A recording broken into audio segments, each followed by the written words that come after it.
Okay, so we're continuing this critical Let's Play of Call of Duty 4 Modern Warfare. Last time we got up to the nuclear bomb exploding and killing poor Sergeant Paul Jackson. It's the second death of a player in the game. First time for a character that's, the player has actually spent some time with. The other one was, of course, the president that died at the start. So we probably think about what's happened so far in the story. We've kind of had two completely disconnected strands up to this point.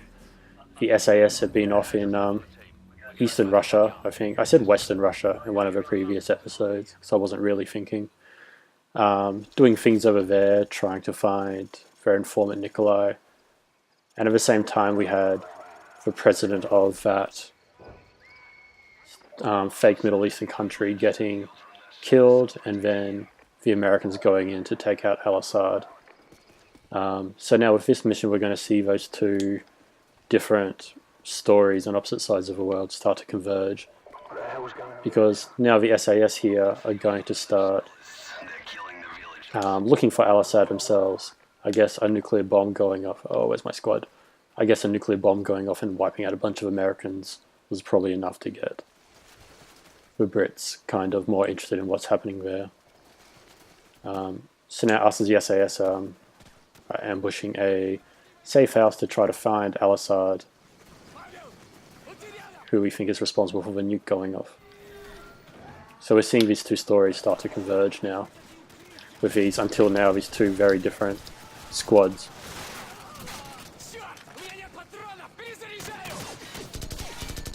If I remember correctly, this is another fairly open kind of mission. We have a bunch of houses we need to clear, but we're not really told we have to clear them in any order.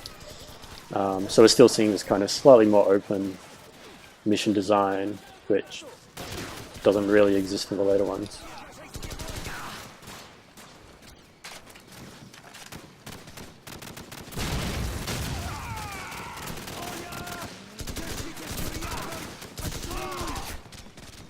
I think also now I've got right, so the game's trying to tell me start. I can call in, I think it's a helicopter, to come and do machine gunning for me. Oh, you're not a good, no, you are a good guy.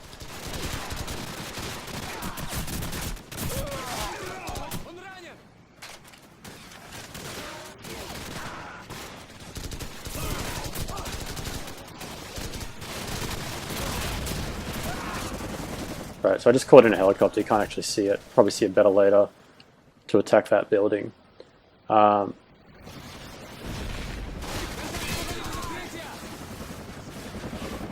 might see him better a bit later.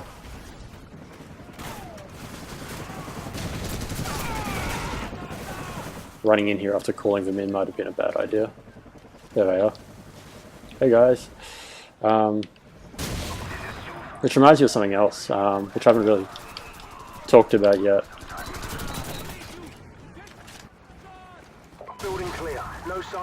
Alright, so they said the building is clear, so I've got to go find other buildings. So there's quite a few paths you can take through this area.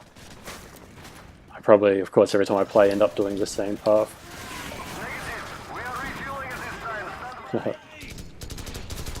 So of course the helicopters would refuel every time they come in, going back to my fake story about fuel shortages. So right, what was I saying? So of course you've got the thing I keep returning to, the look at all these different technologies of war, the spectacle of them.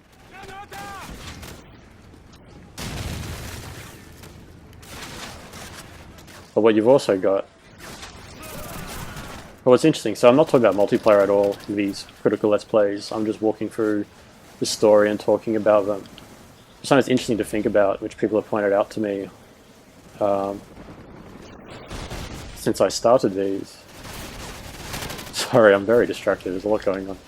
Something people pointed out to me is that it's kind of worth thinking about how the multiplayer, even if I'm not explicitly talking about it, has influenced the single player design. So you have all these different technologies of war, In a lot of ways, their use in the single-player missions is really just introducing them, I think. Oh dear. Man, is really just introducing their ability to be used in the multiplayer. So, you know, you get your kill streaks in multiplayer, and you get all your different kind of support abilities you can choose to use. So what you're really getting in the single player is like, here's all your different abilities that you will be able to use later in multiplayer. My god, this is quite chaotic.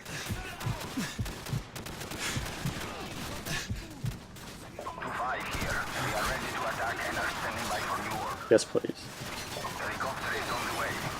I'm just going to stay here, I think.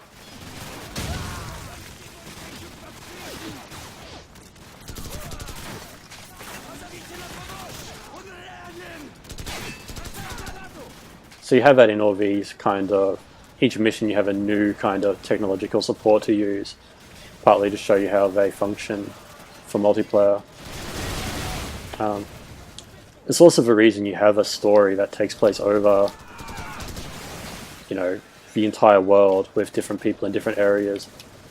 Essentially because they have to make assets for all these different multiplayer maps anyway, which, so you need to also use them in single player. It's kind of a just a industrial necessity. And you see that especially in Modern Warfare 2 and 3, which are just globe-trotting every single level to the desert and then the snow and then everywhere else. That's just 2 houses out. What was it? Tank fair, I guess.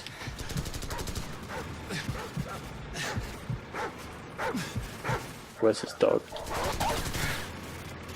Oh, hello, I guess I can go downstairs. Let's do that. There's always different ways into these houses as well. I normally start at the top and work my way down, but...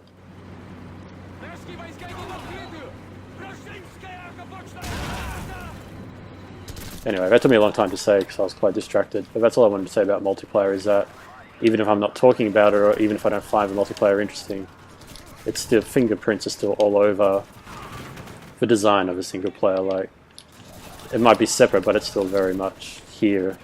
The spirit of, the spectre of it is here, I guess, in some way.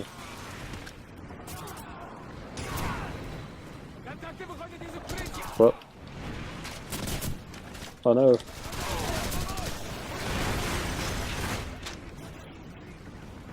I'm not really stopping to kind of look at these spaces at all, but they are quite... Oh man. I find it quite interesting just how kind of detailed all the environments are. That is not a good checkpoint place. I find it interesting... Oh my god, where am I?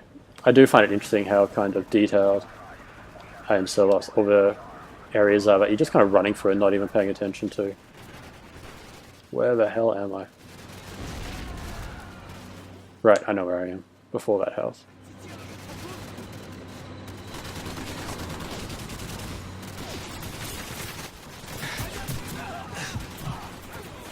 I don't think... I've never had that happen to me before. So it's really quite interesting. You can just be in a slightly different place in every other time you play, and suddenly it's quite different.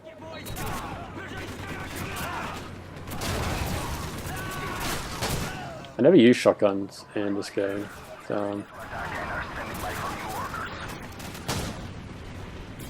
Probably should.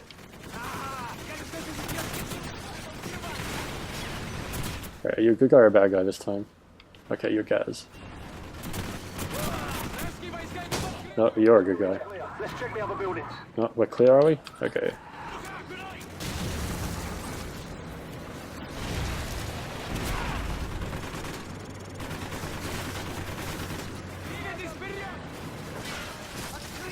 What's interesting about this level, it kind of ends up being a bit like Halo actually, where,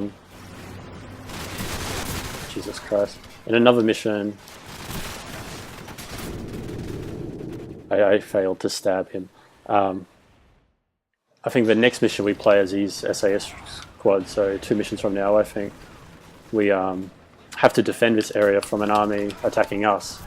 So it kind of does that reversal thing that the Halo games do all the time as well, which make you go one way through an environment, then back through the other way. It's quite an interesting mission actually, because you have to defend the top of a hill. And you do that for quite a while, and then suddenly you're being told to run down to the bottom. But we'll get to that.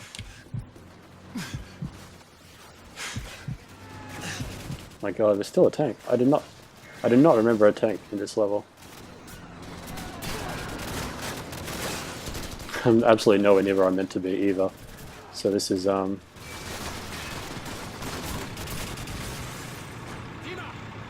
apparently that's a thing I can do.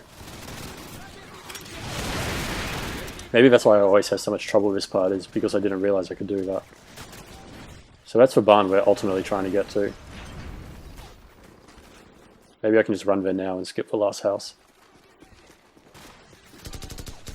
And then suddenly you're in a field with absolutely no cover.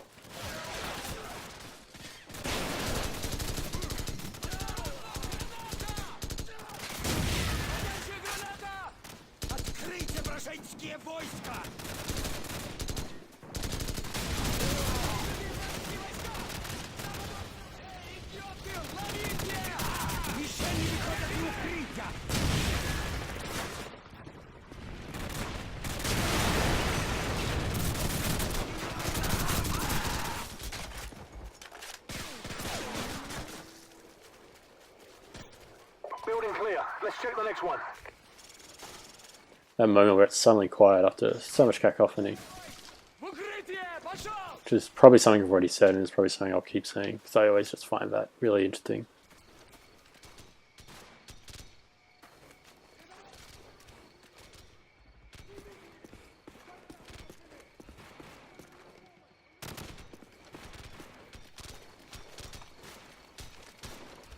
Wait, I think I've totally messed the game up. I have messed the game up. That's where Al-Asad is eventually after you take it over houses. But I messed the game up by running there before I cleared all the houses here, so I think it just hasn't triggered properly. Which is very interesting, because I didn't know I could do that. So I think I just ultimately just made the game break. I think. Or I'm just misremembering how this happens.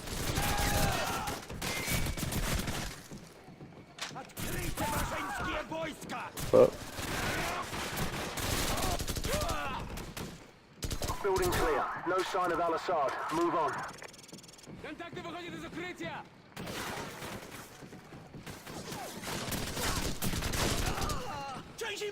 I guess cynically that's kind of a people who really don't like how Modern Warfare tells its story to the player say that that was just for proof that I just did that and it didn't work. It's just kind of how stubborn these games are to not make any leeway for players that do things slightly different. Seeing I went where Al-Asad is and I couldn't do it because I hadn't done what the game wants me to do yet.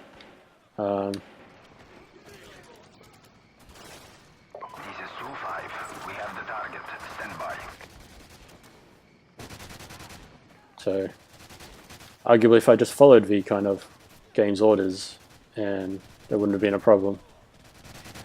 But then you can rightly argue that I should have been the game's fault for not making it clear where I should be, considering I've played this multiple times and I still managed to go to the wrong place.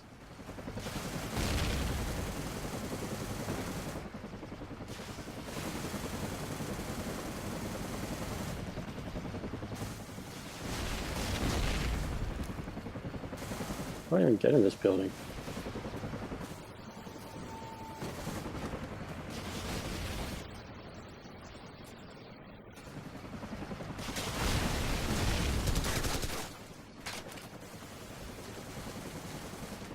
Remember, we want Al-Asad alive. No good to us dead. We will not be available for some time. Alright, okay. Why'd you do it? Where did you get? Okay, so I totally glitched that out. Who then? I'll explain what just happened in a moment. Give me a name. A name. So we went into the final barn and we found Al-Asad. In that barn I went into and no one was there, so I just glitched that all out somehow. So we found Al-Asad, and now we're torturing him to find a name of who he's working for.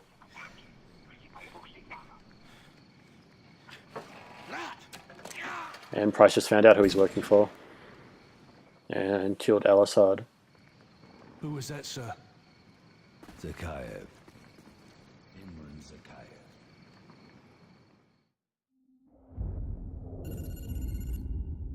So now we have a name for the main bad guy, which we had a note about now. So I guess it's kind of not a twist, but like Al-Asad wasn't the main bad guy, shock horror. So we're going back 15 years now. Just a lieutenant back then. Doing some weapons. Lieutenant, quote unquote, because British people have silly voices. Bad guys.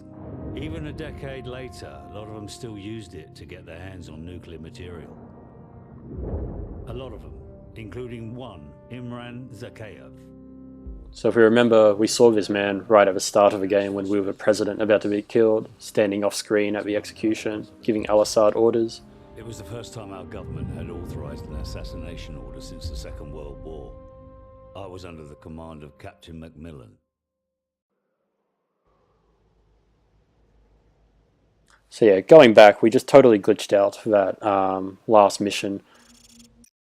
Since it, the last house I went into, I was meant to go into and then fight my way up to the barn. But because I somehow ended up at the barn first, it just all got really weird. So what was meant to happen was the barn door was meant to open after taking out all the other houses, and then Al-Asad would be there and Captain Price would start torturing him.